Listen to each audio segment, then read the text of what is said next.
Summer வந்தாச்சு. What's your plan for this holiday? எங்க கிட்ட விட்டுருங்க, நாங்க பாத்துக்கிறோம். VGT Holidays. GT Holidays, South India's #1 travel brand. இனி வீட்லயே பானிபூரி செய்யலாம் எல்லாரும். ஆச்சி பானிபூரி கிட். வந்து உட்கார்ந்தவர் பாரதிய ஜனதா கட்சியில ஏதாவது மாநிலத்துல பொறுப்புல இருக்காரா, ஏதாவது அகில இந்திய ரீதியில பொறுப்புல இருக்காரா? பாரதிய ஜனதா கட்சிக்கும் அதிமுகவுக்குள்ள கூட்டணி தானே. அவர் என்னவா இருக்காரு?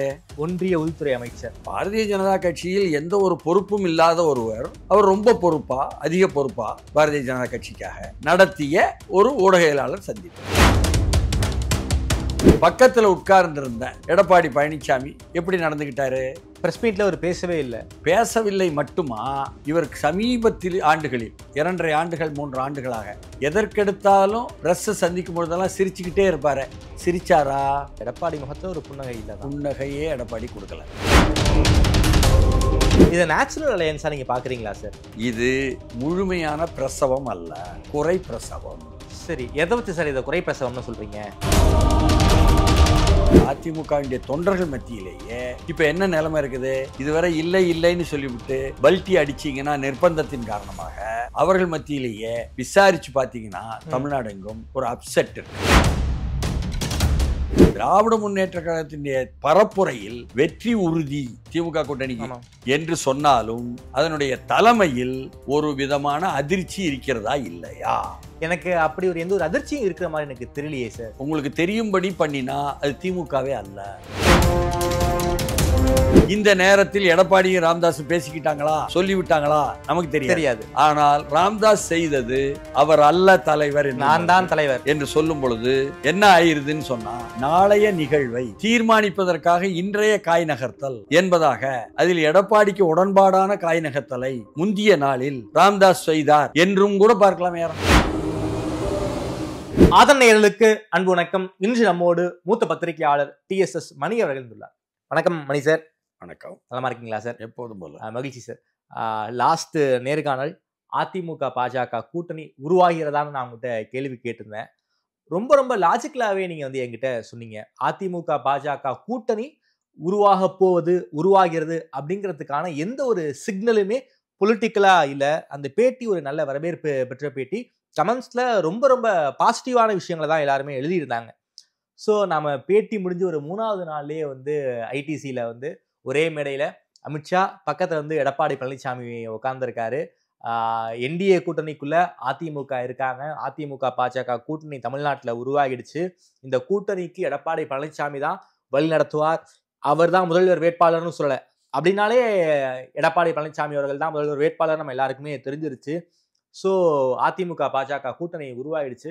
இதை பற்றிய உங்களுடைய பார்வை என்ன சார்? உங்களுடைய அந்த அரசியல் சிக்னல்லாம் இல்லாம ஒரு கூட்டணி உருவாயிடுச்சு, நீங்க எப்படி சார் பாக்குறீங்க? இல்ல நாம அன்னைக்கு பேசும்பொழுது சொன்ன விஷயங்கள் தான் அது அப்படியே நிற்கிது. அது வரலாற்று செய்திகள். 2019ஆம் ஆண்டு உள்ள நாடாளுமன்ற தேர்தலிலும் 2021ஆம் ஆண்டு சட்டமன்ற தேர்தலிலும் அதிமுக பாஜகவுடன் கூட்டணி சேரும் பொழுது அதிமுக தான் தலைமை இருந்தது என்பதும், அதிமுக பாஜகவை உட்கார வைத்து மண்டையில குட்டி கொண்டு போச்சு என்பதும், என்ன பாஜகவுக்கு மடியவில்லை என்பதும் தான் நாம் சொன்ன தரவு. ஆமா, அதனாலதான் யாரும் அதை மறுக்க முடியல. அந்த தரவு இப்பொழுது மீண்டும்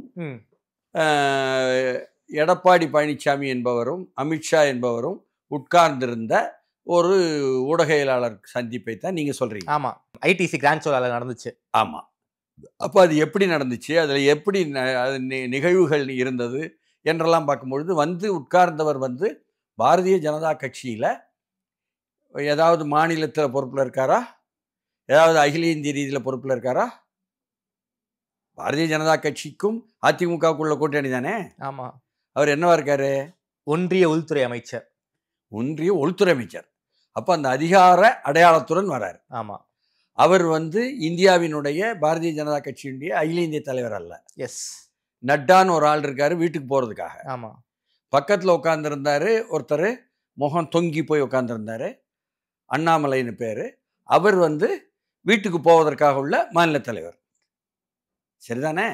ஆனால் பாரதிய ஜனதா கட்சியில் எந்த ஒரு பொறுப்பும் இல்லாத ஒருவர் அவர் ரொம்ப பொறுப்பா, அதிக பொறுப்பா பாரதிய ஜனதா கட்சிக்காக நடத்திய ஒரு ஊடகவியலாளர் சந்திப்பது. அதானே மோடிக்கு அப்புறம் நம்பர் 2 அவர் தான் சார். அப்போ அதிகாரத்தை சொல்றீங்க. நீங்க சொல்வது என்னன்னு சொன்னாங்கன்னா நடுவண் அரசினுடைய அதிகாரத்தை சொல்றீங்க. நடுவண் அரசினுடைய அதிகாரத்தில் தான் தலைவர் மோடி, பிரதமர், இந்தியாவுடைய தலைமை அமைச்சர். நடுவண் அரசினுடைய அதிகாரத்தில் தான் உள்துறை அமைச்சர். பாரதிய ஜனதா கட்சி என்று ஒரு கட்சி தனியாக இருக்குது என்பது தான் நமக்கு அவங்க சொல்லிக்கிட்டு இருந்தது. சம்பந்தம் இல்லைன்னு. ஆர்எஸ்எஸ் வேற அமைப்பு, பாஜக வேற அமைப்புன்னு எப்படி சொல்கிறாங்களோ அந்த மாதிரி இதையும் சொல்லிட்டு இருந்தாங்க. ஆனால் நடந்தது என்னன்னா, இல்லை நாங்கள் தான் ஆளினால் என்று அமித்ஷா காட்டியது அதுதானே. ஆனால் இது அமித்ஷா இந்த நேரம் முதன்மையாக காட்டலை.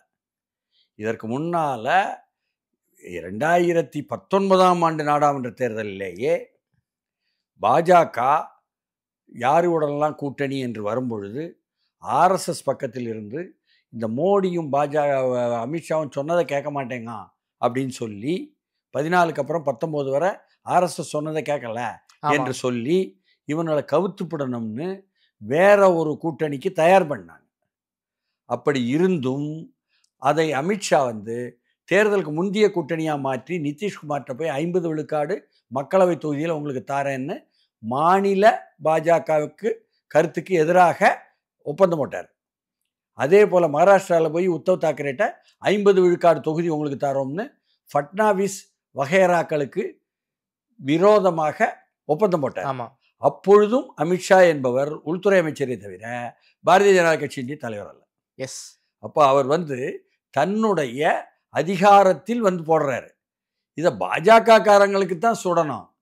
நம்ம கட்சியினுடைய பதவியில் இல்லாதவர், பொறுப்பில் இல்லாதவர், அதிகாரத்தில் இல்லாதவர், ஆட்சி அதிகாரத்தினுடைய அதிகாரத்தில் உள்ளவர் கூட்டணி பேசி போடுறாரு ஐயா இன்னும் வருத்தப்பட்டு பாவம் சுமக்க வேண்டியது பாஜக காரங்க. ஓகே, நம்ம இல்லை, நம்ம புரிஞ்சுக்கணும்.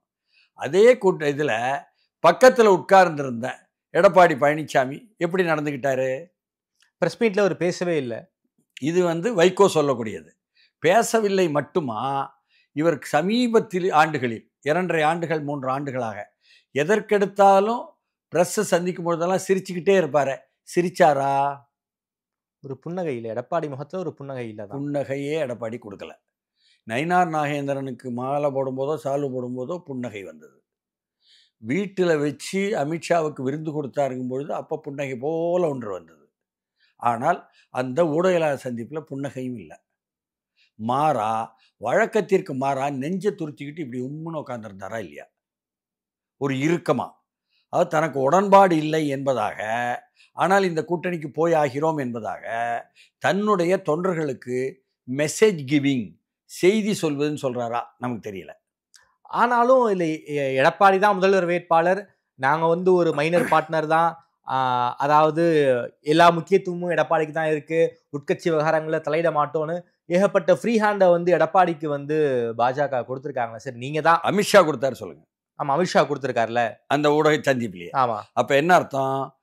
தலைமை பாஜகவா அதிமுகவா என்ற அண்ணாமலை கிளப்பிய ஒரு வாதம் இருந்ததே, அடிபட்டு போயிடுச்சு. அதை கிழிச்சு போட்டுட்டு ஐயா நீங்கள் தான் தலைமை சொல்கிறாரா? அதே மாதிரி ஓபிஎஸ், டிடிவி போன்றவர்களை சேர்ப்பீங்களான்னு கேட்டதுக்கு அவங்க கட்சிக்குள்ளே நாங்கள் தலையிட மாட்டோம். ஆமாம், சொல்லிட்டாரு. அப்போ அண்ணாமலை எங்களுடன் தொடக்கத்தில் இருந்து இருப்பவர்கள் விசுவாசமாக அவர்களுக்கு கண்டிப்பாக நாங்கள் துரோகம் செய்ய மாட்டோம், இடம் கொடுப்போம்னு சொன்னதை கிழிச்சு போட்டார். சரிதானா? அப்போ இந்த ரெண்டுக்கும் என்ன அர்த்தம்? இந்த ரெண்டுக்கு என்ன பொருள்? ஏடிஎம்கே கை தான் ஓங்கி இருக்கு இந்த கூட்டணிக்குள்ளார அப்படின்ட்டு பொருள். ஒரு சிக்னலை அமித்ஷா கொடுத்துட்டாரு. அதாவது அண்ணாமலை முன்னால சொன்னார்ல பாஜக தலைமையில் தான் அப்படின்னு, அதுவோ ஓபிஎஸ்க்கும் டிடிவிக்கும் இடம் கொடுப்போம் என்று சொன்னதோ அண்ணாமலையினுடைய சொந்த கருத்தா? அமித்ஷாவை போய் பார்த்து விட்டு வந்துதானே சொல்றாரு. அப்போ அது அமித்ஷா கருத்து தானே. அப்போ இந்த கருத்தை அமித்ஷா இப்போ சொன்னா, இப்போ பல்ட்டி அடிச்சிருப்பது யாரு? அமித்ஷா தான். அமித்ஷாவும் பல்ட்டி அடிச்சிருக்காரு. அவர் தான் நான் சொல்லல. எடப்பாடி இதுவரை கூட்டணி கிடையவே கிடையாது பாஜகவோட சொன்னவர். 2026 கிடையாது, 2029 கிடையாது. எஸ்டிபிஐ மாநாட்டில் பேசினாரு. இங்க எடப்பாடியும் பல்ட்டி அடிச்சிருக்காரு. ஸோ இப்போ அமித்ஷா பல்ட்டி பெருசா, எடப்பாடி பல்ட்டி பெருசா? இதுல பல்ட்டிகளுக்குள்ள உள்ள ஒரு ஊடக சந்திப்பு தானே அது. நாமே என்ன பேசினோம்னா, பலவீனமான ஒரு தோல்வியை தழுவக்கூடிய ஒரு முடிவை எடுப்பதற்கு எடப்பாடி பாஜகவுடன் போய் சேருவாரா? அப்படிதான் கேட்டோம். ஆமா, அப்படித்தான் சேருவேன், எனக்கு பிரச்சனை அப்படின்னு சொன்னா நம்ம என்ன செய்ய முடியும்? புரியுதுங்களா? இதை நேச்சுரல் அலையன்ஸா நீங்க பாக்குறீங்களா சார்? இது முழுமையான பிரசவம் அல்ல, குறை பிரசவம். சரி, எதை வச்சு சார் இதை குறை பிரசவம்னு சொல்றீங்க? ஆமா, இவங்க 2 பேரும் பல்ட்டினா அதுவே வேண்டாம். திமுகவை வீழ்த்தணுங்கிறதுக்காக இந்த அலையன்ஸ் நாம சேர்ந்திருக்காங்க, நான் எடுத்துக்கலாமா இல்லையா? அப்படித்தான் வெளியே சொல்றாங்க. திமுகவை வீழ்த்துவதற்குன்னு சொன்னா வெற்றி பெறக்கூடியவர்களுடன் போயிருக்கணும். வெற்றி வாய்ப்பு உண்டோ இல்லையா சந்தேகப்படுபவர்களுடன் போகக்கூடாது இல்லையா? பாமகவும் உள்ள வர மாதிரி தானே சார் நமக்கு பாமக தெரியுது. வந்தாலும் 2021 சரி என்ன பாமக உடன் இருந்தது. Yes. புரியுதுங்களா? தேமுதிக இருப்பாங்க. அது சட்டமன்ற தேர்தல், இதுவும் சட்டமன்ற தேர்தல். நம்ம முக்கியமாக சொல்லும் அளவுக்கு வாக்கு வங்கி உள்ளவங்களை பேசுறோம் பாமக. அப்ப அப்படி இருந்த அதிமுக இப்பொழுது வந்து மறுபடியும் அதே மாதிரி வந்தாலும் வரமாட்டோம்னு சொன்னவங்களுடன் சேர்ந்தது என்பது இந்த முறை வெற்றி பெறுவோமா இல்லையா? பாஜகவுடன் போனால் தாவேக்காவுடன் போகிறார்களா பாஜகவுடன் போகிறார்களா என்பதுதானே இங்க வந்து சீட்டாட்டம். ஆமா, அந்த சீட்டை எடுத்து வைக்கிறாங்களா, இந்த சீட்டை எடுத்து போடுறாங்களா, எந்த சீட்டை நெஞ்சுக்கு நெருக்கமாக எடுத்து வெளியே போடுறாங்க என்பது தானே. ஆமா, இதுல இந்த சீட்டை போடும் அளவுக்கு கட்சிக்கு உள்ள நுழைந்து பாஜகவால் அல்லது அதிகார தோரணையில் உள்ள அமித்ஷாவால் மோடியால் என பலரையும் வந்து தங்கள் விசுவாசமாக்கி அல்லது கையில் பிடித்து அதன் மூலம் நெருக்கடி கொடுத்தார்களா என்பதுதான் கேள்வியா கேட்கிறான் மக்கள். செங்கோட்டையன் அப்படி பண்ணாங்க. செங்கோட்டையன் பாவங்க, வேலுமணி தங்கமணி தானேங்க வலுவா இருக்காங்க எடப்பாடி கூட, அவங்கள பண்ணதை தான் பேசுறாங்க. ஓகே, வேலுமணியும் தங்கமணியும் பாஜக டேக் ஓவர் பண்ணிட்டாங்கன்னு எடுத்துக்கலாமா?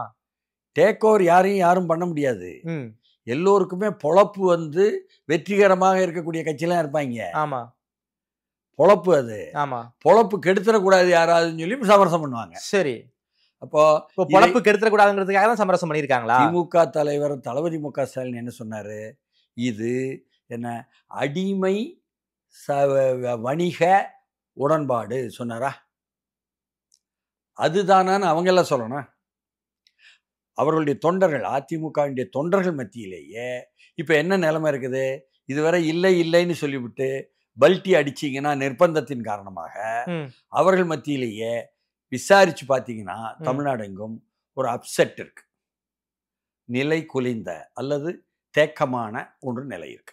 ஓகே, இதுதான் கிரவுண்டில் உள்ள ரியாலிட்டி. ஓகே சார், நீங்க நிமிர்ந்து தான் நிற்பதன் மூலம் அவர்களுக்கு நான் உடன்பட வைக்கப்பட்டேன் என்று பழனிசாமி ஒரு செய்தி கொடுக்கிறார், உடல் மொழி மூலம், பாடி லாங்குவேஜ் மூலம் என்பதா எடுத்துக்கொள்ளலாம். பாஜக கொடுத்த நிர்பந்தத்தின் காரணமாக தான் இந்த கூட்டணிக்கு வந்து எடப்பாடி ஓகே சொல்லியிருக்காருன்னு சொல்ல வரீங்க. ஸோ எடப்பாடிக்கும் பல்வேறு நிர்பந்தங்கள் இருக்கு. நாங்க தான் மேஜர் பார்ட்னர், நீங்க மைனர் பார்ட்னர் தான், நான் தான் பொதுச் செயலாளர், என்னுடைய தலைமைக்கு சேலஞ்ச் பண்ற விதமாக ஓபிஎஸ்சியோ சசிகலாவையோ டிடிவியோ நீங்க உள்ள சேர்க்க கூடாது அப்படி எடப்பாடி கை ஓங்கி இருக்குது. பாஜகவுக்கு நிர்பந்தம் இருக்குன்னு சொல்லுங்க. எஸ், பாஜகவுக்கு தானே இப்ப நிர்பந்தம் இருக்கு. எடப்பாடியுடைய கை ஓங்கி தானே. அதை விட பெருசு ஒண்ணு சொல்லணும், நீங்க அரசியல் ரீதியா கூர்மையா கவனிச்சா காமன் மினிமம் புரோகிராம் ஒன்றில் உடன்பட வேண்டும் பாஜக என்று எடப்பாடி சொன்னதையும் அவர்கள் ஏற்றுக்கொண்டிருக்காங்க. ஆமா, நிதிஷ்குமாருடன் அப்படி ஒரு பொது என்ன குறைந்தபட்ச செயல் திட்டம் போட்டாரா? போடல. உத்தவ் தாக்கரேயுடன் போட்டாங்களா? எந்த ஒரு குறைந்தபட்ச செயல் திட்டமும் போடல. சரி, அதுக்கு அடுத்து வந்திருக்கக்கூடிய உத்தவ் தாக்கரே உடைச்சிட்டு வந்தவருடன் போட்டாரா? ஷிண்டே கூடயும் குறைந்தபட்ச செயல் திட்டம் போடல. ஷிண்டேயுடனும் போடல, ஏக்நாத் ஷிண்டேயுடன் போடல. ஆமா. அப்போ ரெங்கசாமியுடன் போட்டாரா? போடல. அப்ப யாருடனும் இந்திய துணைக்கண்டத்திலேயே போடாததை அதிமுகவுடன் குறைந்தபட்ச பொது திட்டத்திற்கு உடன்பட்டிருக்கிறார் அமித்ஷா என்ற அதிகாரம் என்றால் இதில் அவர்களுடைய பல்ட்டியும் வருதா? எடப்பாடியுடைய கை ஓங்கி இருக்குதானே சார்? கை ஓங்கட்டும். ஓகே, கை ஓங்கி இருக்குங்க, யாரும் மறுக்கல. ஓகே, அதை ஒத்துக்கிறீங்க, எடப்பாடியுடைய கை ஓங்கி தான் இருக்கு. ஓகே, வெற்றி பெறுமா இல்லையா கூட்டணிங்கிறது வேற ஒரு கதை. ஓகே, அது வேற அஜெண்டா, இது வேற அஜெண்டா. இது வேற அஜெண்டா சார். அதாவது எத்தனை நாளைக்கு வந்து இன்னும் தேர்தலுக்கு 1 வருஷம் இருக்கு சார். 1 வருஷத்துக்கு முன்னாடி எத்தனை நாளைக்கு தான் வந்து திமுக வந்து இது கள்ள கூட்டாங்க, முன்னாடியே சொன்னோம் பாத்தீங்களா, கள்ள கூட்டணி இப்போ கூட்டணி சேர்ந்தாங்க, எத்தனை நாளைக்கு பேசுவாங்க? திமுக கள்ள கூட்டணி என்ற வார்த்தையை இப்பொழுது தளபதி மு க ஸ்டாலின் இப்போது பயன்படுத்தல சார். கடந்த முறை வந்து நெருக்கடி உங்களுக்கும் கொடுக்கிறார்கள் எங்களுக்கும் கொடுக்கிறார்கள் என்ற யதார்த்தமும் உண்மையும் இருக்கும் பொழுது அதன் மூலம் என்ன சாதித்துக் கொள்ளலாம், நாங்களும் பார்க்கிறோம் நீங்களும் பார்க்கிறீர்கள் என்ற உண்மைகள் இருக்கும் பொழுது, வெளியே வராத உண்மைகள், அவர் சொல்வது இந்த உடன்பாடு சரணடைந்த அடிமை வணிக உடன்பாடுங்கிறார். கடந்த காலத்துல பாஜக விட்டு கூட்டணிய வெளிவந்த அதிமுகவை நீங்க உங்களுக்கும் பாஜகவுக்கும் வித்தியாசம் கிடையாது, கள்ள கூட்டணிங்கிற ஒரு குற்றச்சாட்டை கடந்த முறை வச்சிருந்தாங்க. கள்ள கூட்டணின்னு பாஜகவுக்கும் திமுகவுக்கும் இருப்பதாக தாவேகா தலைவர் நடிகர் விஜய் சொல்லிட்டு இருக்காரு. ஆமா, அதுதான் இப்போ பாஜகவுடன் கள்ள கூட்டணி யாருக்குன்னு பிரபலமா சொல்றாங்கன்னா நடிகர் விஜய் சொல்வதுதான். ஓகே, விஜய் ஒரு பிரபலமான முகம். ஆமா, அது தமிழ்நாடு எங்கும் போய் எட்டும் எதை சொன்னாலும். ஆமா, அது எம்ஜி ராமச்சந்திரன் சட்டமன்ற தேர்தலை சந்திக்கும் பொழுது நான் இந்த முறை அஞ்சல் அட்டையை 5 ரூபாய்க்கு மாற்றுவேன்னு சொன்னார். அது நடுவண் அரசினுடைய அதிகாரமா மாநில அரசினுடைய அதிகாரமான அவருக்கு அப்போ சொல்லி கொடுக்காம இருந்திருக்கலாம், நமக்கு தெரியாது. சரி, அவருக்கு தெரியுமான்னு நமக்கு புரியல. ஆனால் மக்கள் நம்பினான். எம்ஜிஆர் சொன்னா நம்பணும்ல, ரஜினிகாந்த் சொன்னா நம்பணும்ல, விஜய் சொன்னா நம்பணும்ல என்பதும் போகுது. இது இன்னொரு செய்தி. இப்போ காமன் மினிமம் ப்ரோக்ராம் என்று ஒன்று சொன்னதும் இந்த ஓராண்டுல அல்லது இன்னும் 6 மாதத்துல அது தயாராகணுமா? ஆகணும். அதில் இவர் ஏற்கனவே டீலிமிட்டேஷன் என்றதுல ஒரு முறையான தொகுதி மறுசீரமைப்பு வேணும், அதனால எங்களுடைய எண்ணிக்கை தமிழ்நாட்டு எண்ணிக்கையை விழுக்காடு குறைக்கக்கூடாது என்று டி ஜெயக்குமார் அதிமுகவை பிரதிநிதித்துவப்படுத்தி அனைத்து கட்சி கூட்டத்தில் சொன்னார். 7.2 விழுக்காடுன்னு. அதுதான் கராரானது. அதில் நிற்பார் எடப்பாடி தானே பொருள். அதே போல மும்மொழி திட்டம் என்பதில் நாங்கள் மாற்றே கிடையாது என்று சொன்னதில் நிற்பார் தானே பொருள். நிற்பார். வக்ஃபு சட்டத்தை என்று கொண்டு நெரிக்காதே அதை எதிர்ப்பது என்பதில் நிற்பார் என்றுதானே பொருள். அப்போ அதெல்லாம் காமன் மினிமம் ப்ரோக்ராம்ல வரும் என்றுதானே பொருள். நீட்டும் காமன் மினிமம் ப்ரோக்ராம்ல வரும், நீட்டில் கொண்டு வரும், நீட் கொண்டு வரும். அப்போ பாஜகவில் இதுவரைக்கும் பேசிட்டு இருந்த கொள்கையெல்லாம் விட்டு போட்டு அதிகாரத்துக்கு வந்தா போதும், அதிகாரத்தில் திமுக இல்லாமல் இருந்தா போதும் என்று நடுவண் அரசினுடைய அதிகாரமான உள்துறை அமைச்சர் சொல்றார். ஓகே, நாம நமக்கு எதிரி திமுக தான், திமுக வீழ்த்துவதற்காக தான் பாஜகவோடு கூட்டணி வைக்கிறோங்கிற ஒரு மைண்ட் செட்டுக்கு பாஜக வந்துட்டாங்க, நாம எடுத்துக்கலாமா சார்? அப்படி எடுப்பது மட்டும் இல்ல, பாஜகவும் திமுகவும் கள்ளக்கூட்டு நிறைய விஷயத்துல உடன்பாடுடன் செயல்படுறாங்க என்று சொல்லக்கூடிய விஜய் கருத்துக்கும் ஆதாரம் இல்லைன்னு எடுக்க முடியாது. அதனால இது எப்படின்னு சொன்னா, இந்தியா கூட்டணி என்பதுதான் நமக்கு எதிரானது தேசிய ஜனநாயக கூட்டணிக்கு. இந்தியா கூட்டணியில் தளபதி மு.க. ஸ்டாலினுடைய பங்கு என்பது முக்கியமாக இருக்கு. அதை நாம எடுத்துட்டோம்னு சொன்னா, அவர் அதிகாரத்துல இருக்காரு, எடுத்துட்டோம்னா இந்தியா கூட்டணியை இந்தியா முழுக்க வீழ்த்திடலாம் என்று அந்த ஒன்றிய அரசின் உள்துறை அமைச்சு என்ற அதிகாரம் நினைக்கலாம். அவர்களும் கணக்கு போட்டு தான் அதை அனுப்புவாங்க. என்னன்னா, கூட்டணி ஆட்சின்னு சொல்லி ஒரு வார்த்தையை சொல்லிவிட்டார். ஆமா, இதை சுட்டு போட்டாலும் எடப்பாடி தலைமையிலான அதிமுக ஏற்றுக்கொள்ளுமான்னு நமக்கு தெரியல. ஓகே, தொண்டர்கள் கண்டிப்பா ஏத்துக்க மாட்டாங்க, அது நமக்கு தெரியும்.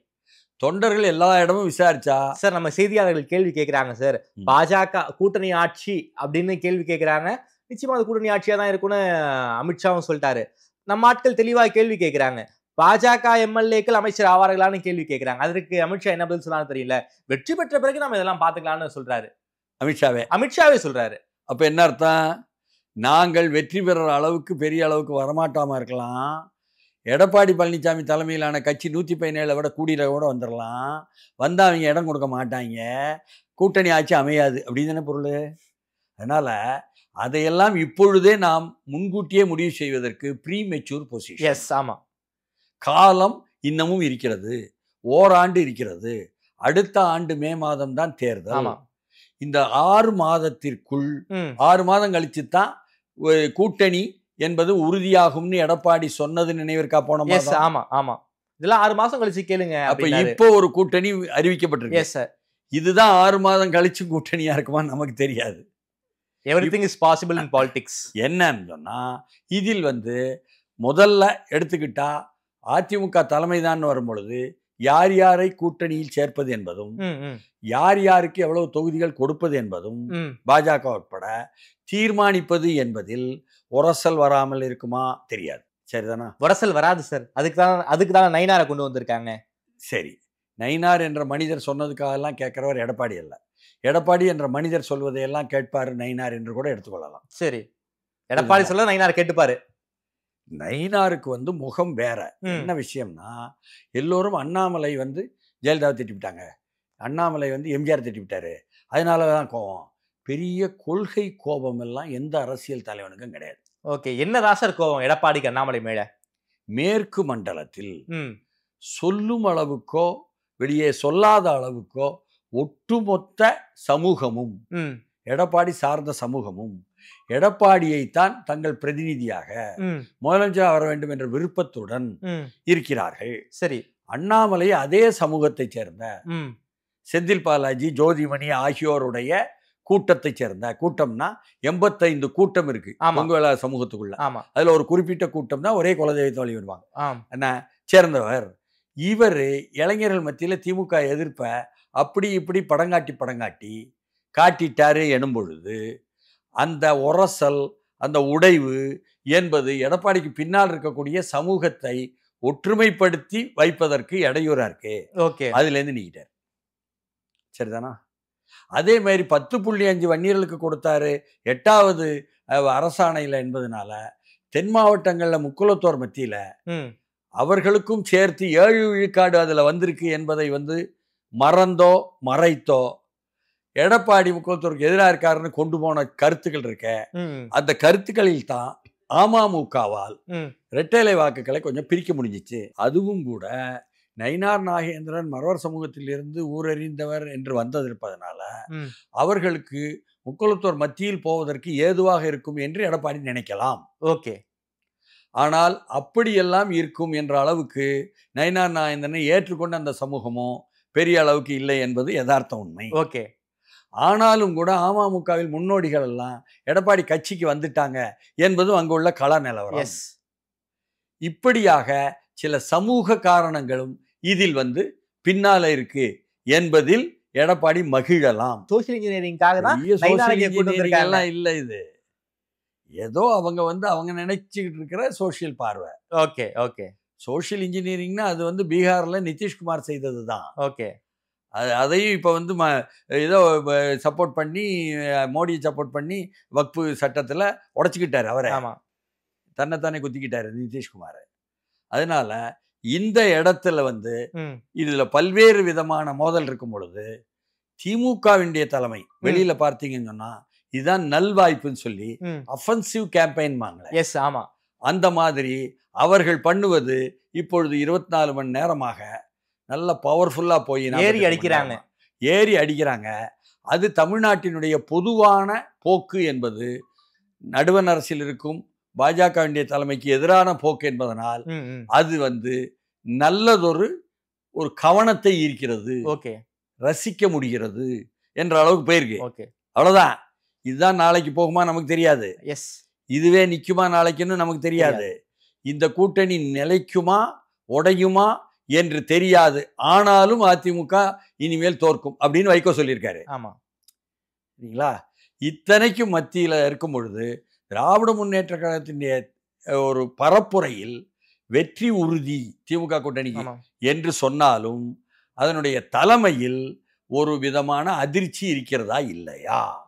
எனக்கு அப்படி ஒரு எந்த ஒரு அதிர்ச்சியும் இருக்கிற மாதிரி எனக்கு தெரியலையே சார். உங்களுக்கு தெரியும்படி பண்ணினா அது திமுகவே அல்ல. இந்த என்டிஏ கூட்டணிக்குள்ளார வந்து அதிமுக வந்ததை வந்து நமக்கு த்ரெட்டுன்னு திமுக நினைக்கிறாங்களா சார்? பயப்படுறாங்களா சார்? அதுதான் நானும் கேட்குறேன். திராவிட முன்னேற்ற கழகம் என்ன ஆட்சிக்கு எதிரான மனோபாவத்துக்கெல்லாம் எதிராக நாம் மீண்டும் வெற்றி பெறுவதற்கு 2026க்கு எதையெல்லாம் நம்பி இருக்கிறார்கள்? பெண்கள் ஓட்டு, இந்த தாங்கள் செய்த சொல்றீங்க. ஆமா, சமூக நல திட்டங்களா நமக்கு கை கொடுக்கும்னு நினைக்கிறாங்க. ஆட்சியில் இருக்காங்க திமுக. ஆட்சியில் இருப்பது என்பது பேர் அதிகாரம். அதிகாரத்தில் இருப்பதையும் பணம் உங்ககிட்ட நிறையவே இருக்கும், பணம் இருக்குது, பணம் கொடுக்கலாம் வாக்காளர்களுக்கு என்பதையும் நம்பியிருக்காங்க. ஆமா, இந்த ரெண்டையும் தேசிய தேர்தல் ஆணையத்தை நடத்துவதற்கு மறைமுகமாக கட்டுப்பாட்டை எடுத்திருக்கும் ஒன்றிய அரசு இந்த ரெண்டுலையும் தடங்கல் பண்ணுவாங்களா இல்லையா? நிச்சயமாக பண்ணுவாங்க சார். அப்ப தேசிய ஜனநாயக கூட்டணியில் அதிமுக வராமல் இருக்கும் பொழுது பாஜக செய்யக்கூடிய அந்த தலையீடு சேட்டைகளை விட இப்பொழுது முழுமையாக தலையீடு சேட்டை பண்ண முடியுமா இல்லையா? நிச்சயமா. ஏன்னா கூட்டணியில இருக்காங்களே. எதை நம்பி நாம் களத்தில் இறங்குகிறோமோ அதற்கு தடங்கள் வந்தால் தலைமைக்கு, திமுக தலைமைக்கு அது அதிர்ச்சியாகவும் என்ன மிரட்டலாகவும் இருக்குமா இல்லையா? ஆமா.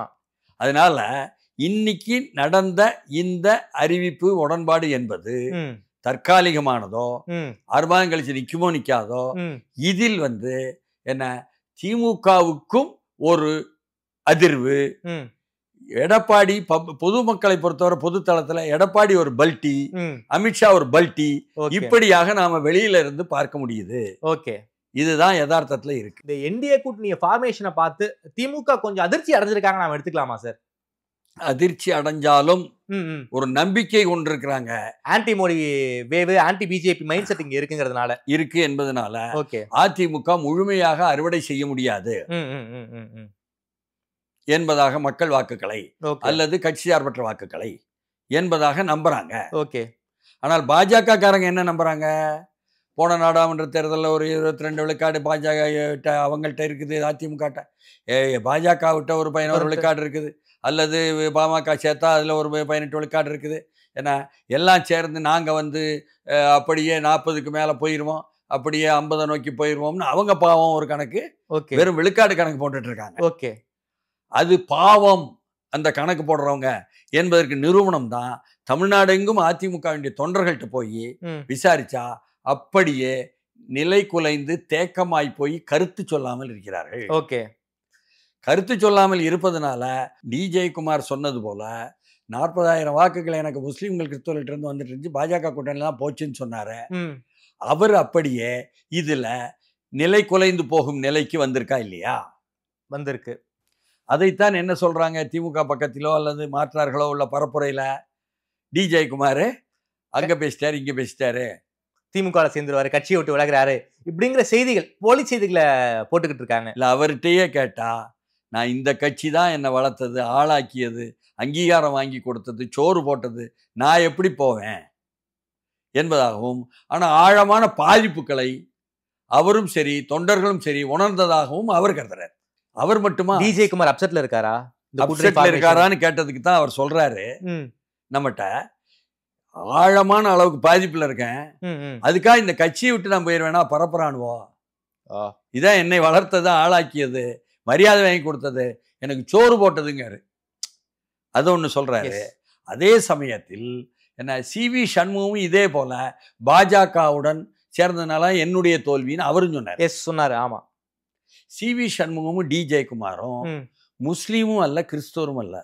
அவங்க 2 பேருமே இந்துக்கள். அப்போ முஸ்லீமும் கிறிஸ்துவர்களும் தான் அதிமுகவும் பாஜகவும் சேர்ந்ததுனால கோபப்படுவாங்க என்று நீங்க நினைச்சா அது பிழை. பெரும்பான்மை சமூகத்தின் மத்தியிலும், அதுக்கு பேர் இந்து சமூகம்னு நீங்க கருதினா அந்த சமூகத்திலும் நிச்சயமாக ஆன்மீகவாதிகள் உட்பட பாஜகவுடன் அதிமுக சேர்வதை ரசிக்கிறார்கள் என்று சொல்வதற்கு தான் ஆதாரம் இல்லை. இதானே நிலைமை. இத்தனைக்கும் மத்தியில எடப்பாடி எதையெல்லாம் சொல்ல முடியும் தன்னுடைய 2ஆம் பட்ச தலைவர்கள்ட்ட நம்பிக்கையா நம்ம தலைமையை ஏத்துக்கிட்டாங்க. இந்த ஓபிஎஸ் டிடிவின்னு உள்ள குழப்புவாங்க நம்ம சொல்லிக்கிட்டு இருந்தோமே, அவங்கள நம்ம கட் பண்ணி விடணும் சொன்னதை ஏத்துக்கிட்டாங்க. காமன் மினிமம் ப்ரோக்ராம்னு தமிழ்நாட்டினுடைய உரிமைக்காக நாம் வைக்கக்கூடிய விஷயங்களை மறுக்காம காமன் மினிமம் ப்ரோக்ராம்னு ஏத்துக்கிட்டாங்க அப்படின்னு வெளியில சொல்லுவாரு. நம்ம மீது வரக்கூடிய இடி ரைடெல்லாம் தடுத்துருவாங்க, நம்ம சொல்லக்கூடிய கோரிக்கையான திமுக அமைச்சர்கள் மீதான இடி ரைடெல்லாம் நடத்துவாங்க, அதிகப்படுத்துவாங்க என்பதை வெளியே சொல்லாம இருக்கலாம். அப்ப இப்படி 1 2 3 4 5 6ன்னு அவரு இந்த கண்டிஷன்ல எல்லாம் வெற்றி பெற்றதாக கருதலாம். ஆனாலும் அது தற்காலிகமானது. இந்த வெற்றிகள் எல்லாம் அமுலாகி நீதிமன்ற தீர்ப்பிலும் சரி, தேர்தல் ஆணையத்திலும் சரி, இரட்டை இலையிலும் சரி, மீண்டும் தனக்கு சாதகமான ஒரு சூழல் வருவதற்கு இது பயன்படுமா என்றால் பயன்படலாம். ஒன்றிய அரசின் அதிகாரத்திற்கு உட்பட்ட விஷயங்கள். அப்போ 6 மாதம் கழிச்சு தான் பார்க்கணும்னு வந்துருதா? அதான் கூட்டணியில தான் இருக்காங்களே. கூட்டணி பாஜகவோடு கூட்டணி போனா அவங்க வைக்கக்கூடிய எல்லா கோரிக்கைகளையும் பாஜக நிறைவேற்றிட போறாங்களே. இரவு ஒரு கூட்டணி, காலையில ஒண்ணுன்னு மாறிய வரலாறு எல்லாம் உண்டா? இல்லை, உண்டு சார். ஆனா இப்போ திமுகங்க ஒரு கட்சி நல்ல அசுரபலத்தோட இருக்காங்க. ஏடிஎம்கே அசுர பலத்தோட எப்படி சொல்றீங்க? பணபலம், படைபலம், அதிகார பலம் எல்லா பலமும் அவங்க கிட்ட இருக்குல்ல. வாக்கு பலம் தான் அசுர பலம். ஆமா, வாக்கு பலம் என்பது உத்தரவாதமா இருக்கா? அது நம்மளால உறுதியா சொல்ல முடியாது. சொல்ல முடியல. போன முறை 21 தேர்தல்ல இதே அதிமுக பாஜக கூட்டணி தான் வந்தது. ஆமா, பாமகவுடன் சேர்ந்து. அப்போ ஒரு உள்ள நம்பர்ல அமமுக தான் பிரிச்சிச்சு. எஸ், ஆமா, இல்லைன்னா நாங்களும் 100 தாண்டி இருப்போம் என்று அவங்களும் பட்டியல் போடுறாங்களா? ஆமா, அதிமுகவும் பட்டியல் போட்டாங்க. அப்போ அசுர பலம் என்று சொல்வதற்கு 21 நிரூபிக்கலையா?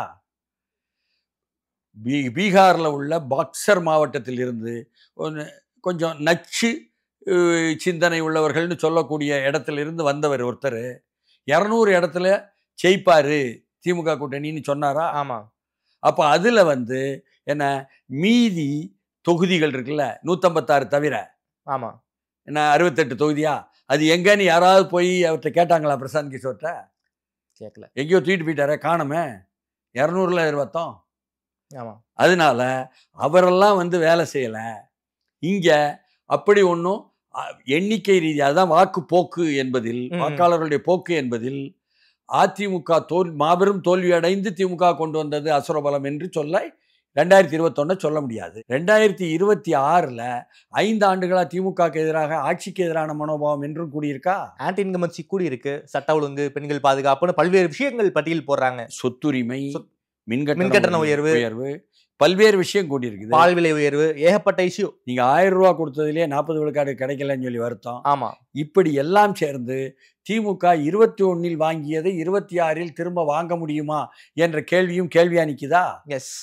ஆனாலும் திமுக எதை நம்பி இருக்க முடியும்? தான் ஆட்சி அதிகாரம் மாநிலத்துல அதை வைத்துக்கொண்டு நாம் சில செல்வாக்கு செலுத்த முடியும்னு. அதிமுகவும் அதே நிலையில் இருக்கிறது. நம்ம எடுத்தா நம்ம முட்டாளாயிருவோம். அப்ப ஆட்சி அதிகாரம் இருந்தது அதிமுக. 10 ஆண்டாக ஆட்சியில் இருந்து அதிகாரிகள் மீதான செல்வாக்கெல்லாம் இருந்தது. ஆமா, அதுலதான் நீங்க அதையும் சேர்த்து தான் 75 சொன்னீங்க. ஆமா, சரிதானா? இப்ப இப்படி ஒண்ணுக்கு ஒண்ணு இந்த பக்கம் அந்த பக்கம் பெர்மிடேஷன் காம்பினேஷன் மாதிரி தான் போட்டு. ஆமா, இப்பொழுது முன்கூட்டியே ஆரூடம் சொல்வது போல யூகம் செய்வது என்பது எந்த விதத்திலும் பொருத்தமா இருக்குமான்னு தெரியல. ஆனால் இன்றைக்கு பரப்புரையில் அல்லது வெளி தோற்றத்தில் அல்லது பொது தளத்தில் உள்ள அபிப்பிராயத்தில் திமுக மேல போயிருக்குது. இந்த அமித்ஷா கூட இவர் உட்கார்ந்ததுனால. Okay sir. அதே போல பாமகங்க ஒரு கட்சியை பத்தி உங்களுக்கு நான் கேட்கணும்னு நினைக்கிறேன் சார். அமித்ஷா நாளைக்கு வராருன்னா இன்னைக்கு அன்புமனுடைய பதவியை ஐயா ராமதாஸ் அவர்கள் பறிச்சிடுறாரு. நாம விசாரிக்கும் போது அமித்ஷா கூட நேரம் கேட்டிருக்காரு. மேடையில உட்கார்ந்துட்டா அது நமக்கு மிகப்பெரிய பாதிப்பு. அதன் காரணமாக தான் ஜூனியருடைய பதவியை சீனியர் பறிச்சார் நாம கேள்விப்படுறோம். இதெல்லாம் உண்மைதானா சார்? உண்மையா இல்லையான்னு நீங்க சூழல் கோப்பு தான் பார்க்கணும். அமித்ஷா நாளைக்கு வரப்போறாரு. ஆமா. வந்த உடனே கூட்டணி கட்சிகள் தேசிய ஜனநாயக கூட்டணிக்காக சந்திக்க போறாரு. ஆமா. இந்த நேரத்தில் அன்புமணி ராமதாஸ் என்பவர் ஏற்கனவே விரும்புகிறார் என்பதை நீங்க வக்பு சட்ட விஷயத்திலேயே அவர் புறக்கணித்து பாஜக விசுவாசத்தை காட்டிட்டார். ஆமா. இவர் ஜி.கே. மணி போன்றவர்களுடைய தலைமையில் உள்ள இதை தீர்மானிக்கக்கூடிய ராம்தாஸ் வகுப்பு சட்டத்துக்கு எதிராக சட்டமன்றத்தில் ஓட்டு போட வச்சுட்டார். ஆமா. 2 பேரும் அதற்கு முன்பே பாஜக ஆதரவு எதிர்ப்புன்னு காட்டியாச்சு. ஆமா. 2 பேரும் காட்டிட்டாங்க. ஆமா. அன்புமணி ராமதாஸை சந்திக்க வேண்டும் என்ன ஒவ்வொரு தேசிய ஜனநாயக கூட்டணி ஆட்களை என்று அமித்ஷா கேட்காமல் இருக்க முடியாது. எஸ். ஆமா. அண்ணாமலை ஏற்பாடு செய்யாமல் இருக்க முடியாது. ஆமா. அன்புமணி வரமாட்டேன்னு சொல்லாமல் இருக்க முடியாது. எஸ். அப்ப சந்தித்து விட்டால் அது யாருக்கு பலவீனமாகும்? அமித்ஷாவை சந்திக்க மாட்டேன் என்று சொல்லி கொண்டிருந்த எடப்பாடிக்கு பலவீனமாகுமா இல்லையா? ஆமா. நீங்க சந்தித்த நாளுக்கு பிரஸ் மீட்டுக்கு முந்தின நாளுக்கு போங்க. ஆமா. அமித்ஷா வரப்போறாரு இரவு. அந்த நேரத்துல என்ன பலவீனம் எடப்பாடிக்கு ஏற்படுத்துவது என்பதை பாமகவை இழுத்துட்டா வேற வழி இல்லாம எடப்பாடி போய் தான் ஆகணும் என்பது வருமா? ஆமா. இந்த நேரத்தில் எடப்பாடியும் ராமதாஸும் பேசிக்கிட்டாங்களா, சொல்லிவிட்டாங்களா நமக்கு தெரியாது. ஆனால் ராமதாஸ் செய்தது அவர் அல்ல தலைவர், நான் தான் தலைவர் என்று சொல்லும் பொழுது என்ன ஆயிருதுன்னு சொன்னா அந்த இடத்துல என்ன அவர் போய் இன்னி போய் நாளைக்கு சந்திச்சாலும் வேஸ்ட்னு ஆயிருது. எஸ், நான் தான் முடிவு எடுக்கணும். அப்ப நாளைய நிகழ்வை தீர்மானிப்பதற்காக இன்றைய காய் நகர்த்தல் என்பதாக அதில் எடப்பாடிக்கு உடன்பாடான காய் நகர்த்தலை முந்திய நாளில் ராம்தாஸ் செய்தார் என்றும் கூட பார்க்கலாம். யாரும் இந்த பார்வை யாருமே வைக்கல சார். எல்லா பார்வையும் நம்ம பார்க்கணும். எஸ், நீங்க தான் இந்த பார்வையை முதல்ல வச்சிருக்கீங்க. அதனால இப்படி பல்வேறு விஷயங்கள் ஒவ்வொன்றுக்குள்ளேயும் இருக்கும்.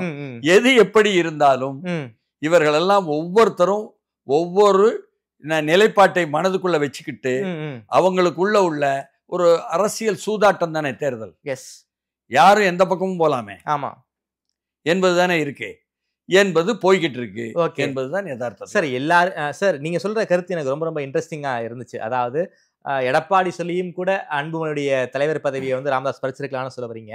அதே கேள்வி பாஜக இல்ல, நீங்க 21ஆம் ஆண்டு பியூஷ் கோயல் மத்தியானம் 12:30 வரப்போறாருன்னு விமானத்துல காலையில 10 மணிக்கு தைலாவரத்துக்கு செய்தி சொல்லிவிட்டு ராமதாஸை கூப்பிட்டு அவருடன் 23 தொகுதி என்று சொல்லி போட்டு ஒரு கோரிக்கைகளை வைத்து ஊடகங்களை சந்திச்சு எடப்பாடி கொடுத்துட்டு அவங்க தான் பெரிய கட்சி, அவங்களுக்கே இவ்வளவுதான் கொடுத்தோம், உங்களுக்கு இம்புட்டுத்தான்னு சொல்லி 20 கொடுத்தது என்ற வரலாற்றுனாலதான் இந்த சிந்தனை வருது. எஸ் எஸ் எஸ், நீங்க லாஜிக்கலாவும் ஹிஸ்டாரிக்கலாவும் சோ இதுல வந்து எடப்பாடி ரோல் பிளே பண்ணிருக்கலாம்னு சொல்ல வரீங்க. இதே கருத்து வந்து பாஜக மாநில தலைவர் மாற்றத்துக்கும் பொருந்துமா சார்? எடப்பாடி அவர்களை மனதளவுலையும் சரி பல விஷயங்களை காயப்படுத்திருக்காரு அண்ணாமலை. ஸோ அவருக்கு ஒரு ஏற்ற ஒரு நபராக அதிமுகவுடைய முன்னாள் அமைச்சர் நயினாரை வந்து தலைவர் பதவிக்கு கொண்டு வந்திருக்காங்க அப்படிங்கிற ஒரு பார்வையை எடுத்துக்கலாமா? அண்ணாமலையை திருப்பி கொண்டு வருவது, அவரை மாற்றக்கூடாது என்ற கருத்துக்காக ஆன்லைன்ல இணையத்தில் நிறைய கருத்துக்கள் வந்தபோது வெளிநாட்டிலிருந்து வந்த கருத்துக்கள் பூரா திமுக சார்பு சக்திகள் இருந்து வந்ததுன்னு சொல்லி திமுக முகாமுக்கு ஆதரவு என்று சொல்லக்கூடிய ஒரு இணைய ஏட்டிலேயே போட்டாங்க.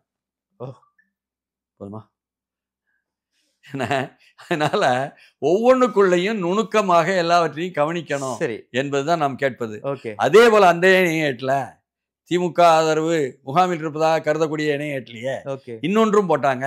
என்னன்னு கேட்டா KN நேருவுக்கும் ரவிச்சந்திரன் வீட்டிலையும் வந்த ரெய்டு என்பது செந்தில் போய் சொல்லித்தான் வந்துச்சுன்னு போட்டாங்க. செந்தில் பாலாஜி அண்ணாமலை தமிழ்நாட்டை விட்டு வெளியேற போகிறார் என்னும் பொழுது இதுவரை சரண்டர் ஆகாத அல்ல யாராலையும் பிடிக்கவே முடியாத அவருடைய தம்பியை போய் சரண்டர் ஆக வச்சாங்க. அப்போ அதில் அண்ணாமலைக்கு ரோல் இருக்கான்னு கேட்காங்க. ஒரே கூட்டம்னு நினைச்சிடாதீங்க. ஒவ்வொரு நிகழ்வுக்கு பின்னாலும் ஒவ்வொருத்தருக்குள்ள உள்ள வணிக உறவுகள், என்ன வாங்கி கொள்ளும் உறவுகள், கொடுக்கும் உறவுகள் எல்லாமே இருக்கு. அதனாலதான் விஜய் சொல்லக்கூடிய கள்ள கூட்டணி அப்படின்னு சொல்வதும் கூட கவனிக்கப்படும். அந்த கள்ள கூட்டணிங்கிற கருத்து எடுபடுமா சார்? பாஜக அதிமுகவோட கூட்டணி வச்சுட்டாங்க, இருந்தாலும் திமுகவோட கள்ள கூட்டணிங்கிற கருத்து வந்து எந்த அளவுக்கு சார் எடுபடும்? வாக்குகளை தீர்மானிக்க அது எடுபடாது. அவரவர்கள் வாக்குகளை அவரவர்கள் தக்க வைக்க இது நியாயப்படுத்தும். இப்பொழுது இந்த நிமிடத்தில் உள்ள பரப்புரை திமுக வெற்றி உறுதி, பாஜகவோட போயிட்டதுனால அப்படிங்கிற நரேட்டிவ் தான் செட் செய்யப்படுது என்பதுதான் மேலோங்கி இருக்கு. ஆனா வரக்கூடிய நாட்கள்ல திமுக மீதான ஆன்டி இன்கம்பன்சி அதிகரிப்பதற்காக பல்வேறு பிரச்சாரங்களை அதிமுக பாஜக முன்னெடுக்கலாம், பல்வேறு அமைச்சர்கள் வீட்டுக்கு ரெய்டு விடலாம். இதன் மூலமா இந்த தேர்தல் கணக்குகள் என்பது மாற வாய்ப்பு இருக்குல்ல சார் அப்படின்னு நீங்க சொல்றீங்க. ஆமா, ஆனால் பொன்முடி தப்பு பண்ணிட்டாரா உடனே நாங்க நடவடிக்கை எடுத்துறோம் பாத்தியா ஆமா என்று மக்கள்கிட்ட, அக்ரி கிருஷ்ணமூர்த்தி தப்பு பண்ணாரா உடனே அமைச்சரவையில நீக்கிறோம் பாத்தியா என்று சொன்ன ஜெயலலிதாக்கு நற்பெயர் மாதிரி நற்பெயரும் முக ஸ்டாலினுக்கு வரும்ல. இதையும் பார்க்கணும்ல சார். எப்படி போட்டாலும் செக் வைக்கிறீங்களே சார், எப்படி இருக்கு? இப்படிலாம் பார்க்கணும். யார் பக்கமும் சாராமல் பக்கச்சார்பு இல்லாமல் பார்த்தால் என்ன, இவர்கள் பக்கம் உள்ள பலம் பலவீனம், அவர்கள் பக்கம் உள்ள பலம் பலவீனம், இதை பேசிக்கிட்டு இருக்கிற வேலை தான் நம்ம பண்ண முடியுமே தவிர எல்லாமே நவம்பர் டிசம்பரில் தான் புரியும். ஓகே சார், ரொம்ப நன்றி சார். இந்த அதிமுக பாஜக தொடர்பான பல்வேறு கேள்விகளுக்கு ரொம்ப விரிவாக பதில் சொல்லியிருக்கீங்க. நான் ஒரு கேள்வி கேட்டேன், அந்த கேள்விக்கு இப்படி ஒரு டைமென்ஷன் இருக்குன்னு நீங்க வந்து உங்களுடைய அனுபவத்தின் வாயிலாக ஒரு பல திறப்புகளை எனக்கும் உள்ளுக்குள்ள வந்து திறந்து விட்டுருக்கீங்க. பல்வேறு விஷயங்கள் எனக்குமே ரொம்ப ரொம்ப ரொம்ப ரொம்ப புதுசா இருந்துச்சு சார். நேரில் நேரம் கொடுத்து பேசியமைக்கு நன்றி மணி சார். வணக்கம்.